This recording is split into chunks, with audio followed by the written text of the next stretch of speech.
Ini nggak bisa loh Mbak, misalkan ada orang yang datang, sebut saja Bapak A begitu ya, datang, saya mau beli keris ini Ki bagus. Pusaka yang baik adalah pusaka yang kalian beli itu ada ceritanya. Pertama, ini dulu pernah dimiliki oleh siapa, backgroundnya gimana, empunya kalau bisa. Jelas gimana, berarti ya, gitu. asal usulnya. Tapi kalau misalkan saya beli iseng, beli yang apa ibaratnya ya, keris yang murah-murah juga ya nggak apa-apa begitu.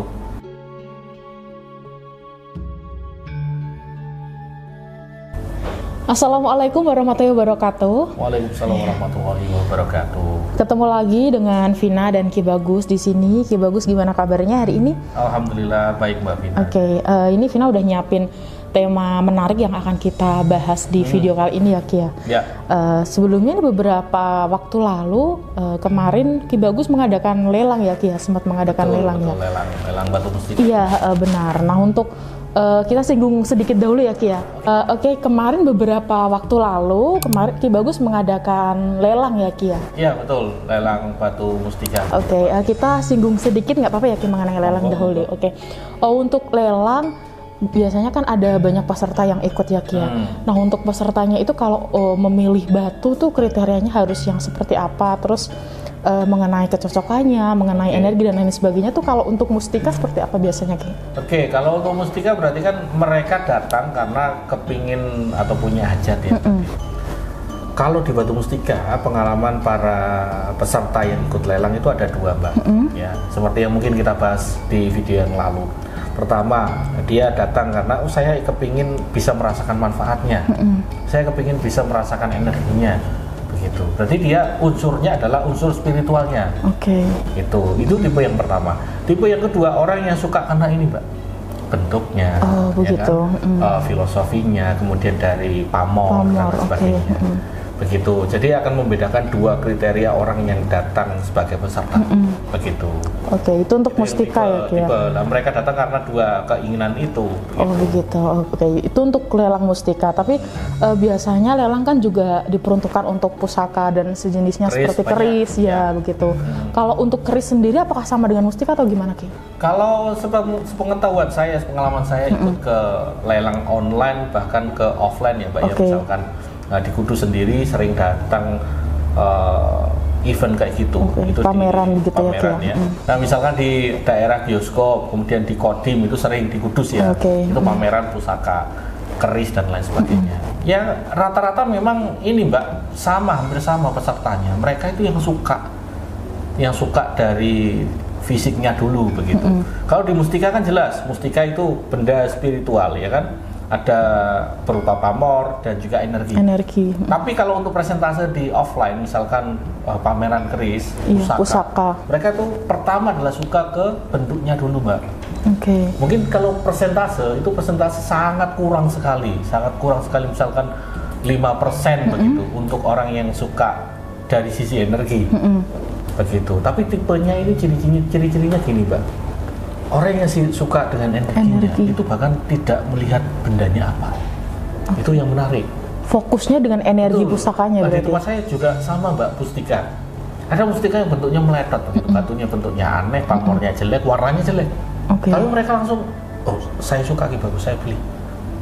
Keris pun sama, pusaka pun sama. Mungkin teman-teman yang para kolektor sering ikut lelang juga demikian.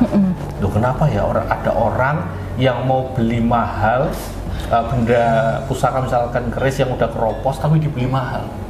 Mungkin itu bertanya-tanya, mungkin ada sisi historis ya, sisi ceritanya. Mungkin kedua ya tentang energi.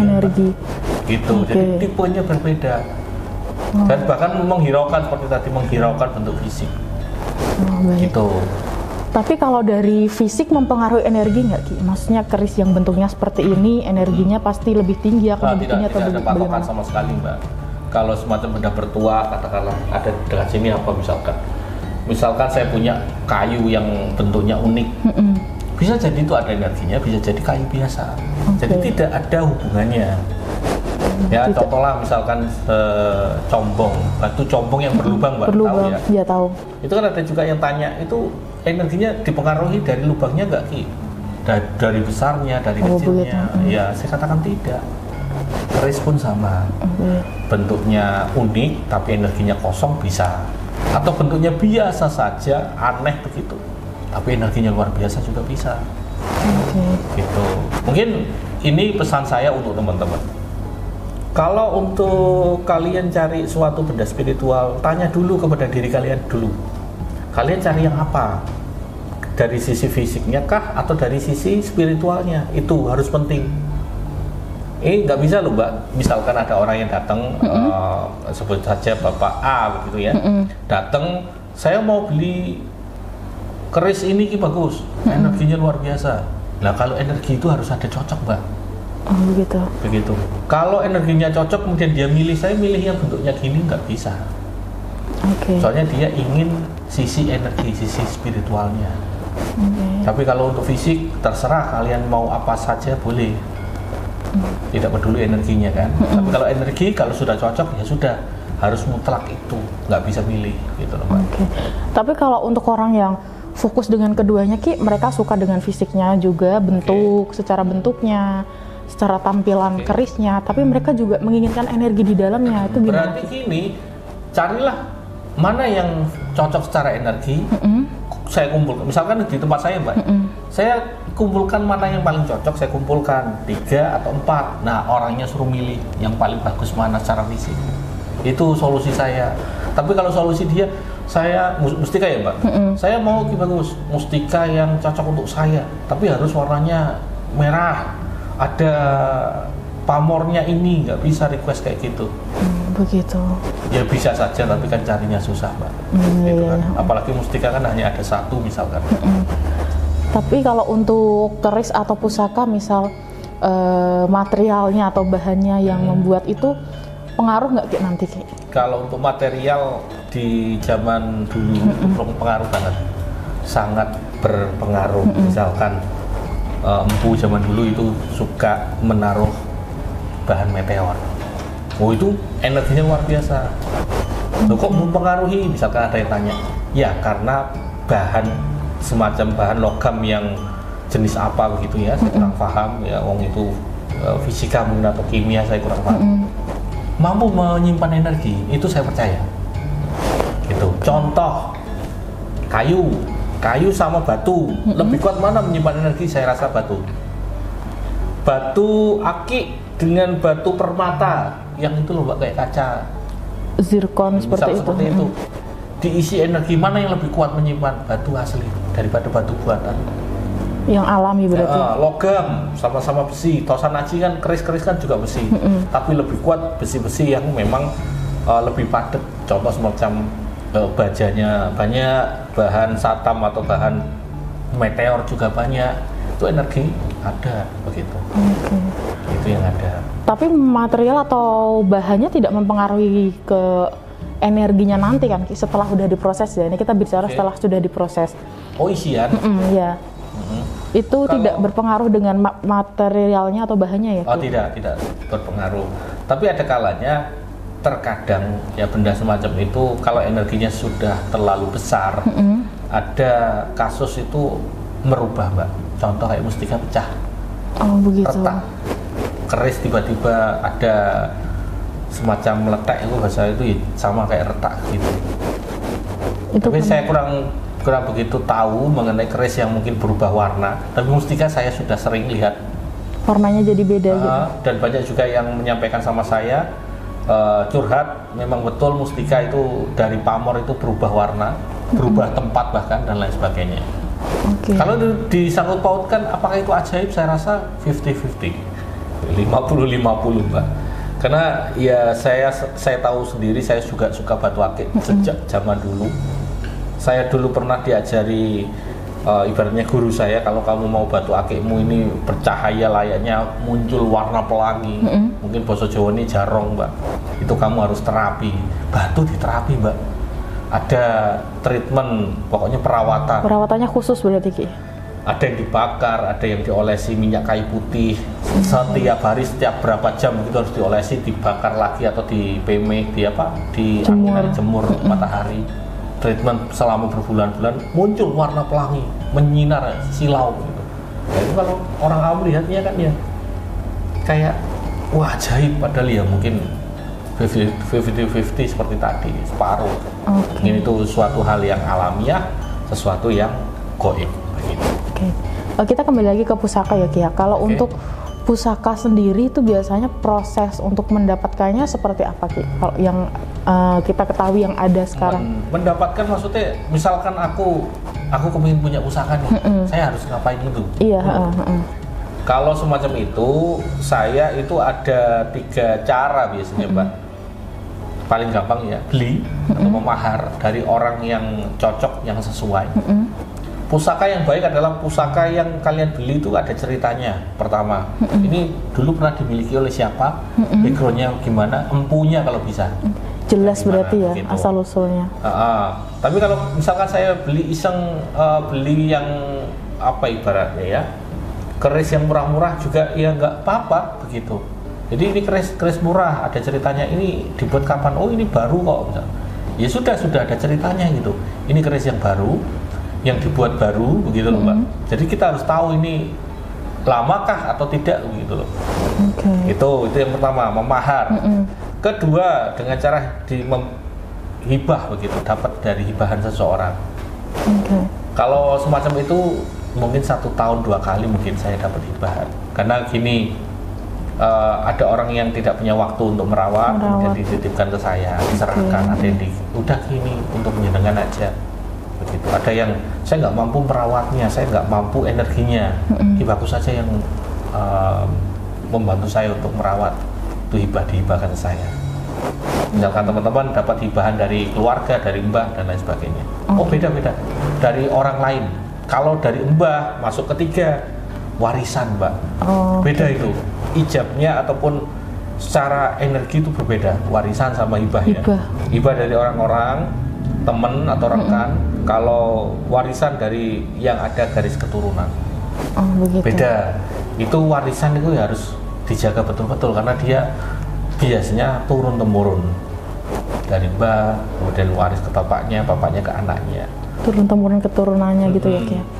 Lalu di luar sana ini Vina di sini sebagai awam ya Ki ya mengenai pusaka. Di luar sana kan Vina juga menjumpai ada keris yang harganya sampai puluhan juta bahkan ratusan juta. Itu yang membedakan, yang bikin mahal apa gitu? Apakah karena prosesnya atau gimana? Saya rasa tidak proses Mbak, mungkin satu kelangkaan ya. Kemudian dia suka ataupun ibaratnya apa ya? Kalau zaman sekarang itu kayak digoreng gitu loh Mbak. Contoh kayak motor Mio karbu itu kan sedang tinggi-tingginya harganya. Itu kan mungkin ada yang goreng gitu kan. Dibalut dengan cerita apa gitu loh. Keris pun sama saya rasa. Sedang hebohnya apa, Nogososro, keris udan emas, ya tetap itu yang akan mahal terus begitu. Gitu. Jadi kalau apa namanya, ditanya maharnya dari batunya, dari apa, itu yang mempengaruhi tadi kelangkaan. Dimiliki oleh siapa? Misalkan bekas dari Pak Presiden kan ada namanya kan. Ada sejarahnya begitu. Bekas dimiliki siapa, itu sanad kalau saya sebut ya. Dilihat dari kelangkaan pamor. Pamor itu kan ada 2 ya Pak. Pamor yang asli dibikin oleh empu, ada yang tiban itu tiba-tiba muncul gitu loh. Pamor yang unik, pamor yang belum pernah ada begitu. Kemudian mungkin ya karena usia juga sepuh begitu. Kita tidak tahu ya, saya bukan orang yang paham mengenai apa namanya, tentang usia itu kan ada bidangnya tersendiri, harus sekolah. Saya kurang paham mengenai itu, tapi kalau keris tua kan ada ciri-cirinya semacam apa gitu. Jadi semakin tua semakin antik lah. Gitu ya, berarti juga itu yang mempengaruhi kenapa bisa harganya bisa sampai tinggi begitu ya Ki ya. Kalau mahar gini, mungkin gini ya harga ya Pak ya. Keris semurah-murahnya keris 100.000 udah dapat tau. 100.000 biasanya aksesoris untuk nikah yang di belakang tuh itu murah, untuk 100 ribuan ada. Untuk keris pajangan, tapi bisa ada energinya diisi, diritualkan lagi bisa 300 ribuan. Keris souvenir itu juga bisa 300.000, udah bisa disebut keris, udah bisa jadi senjata tajam juga itu.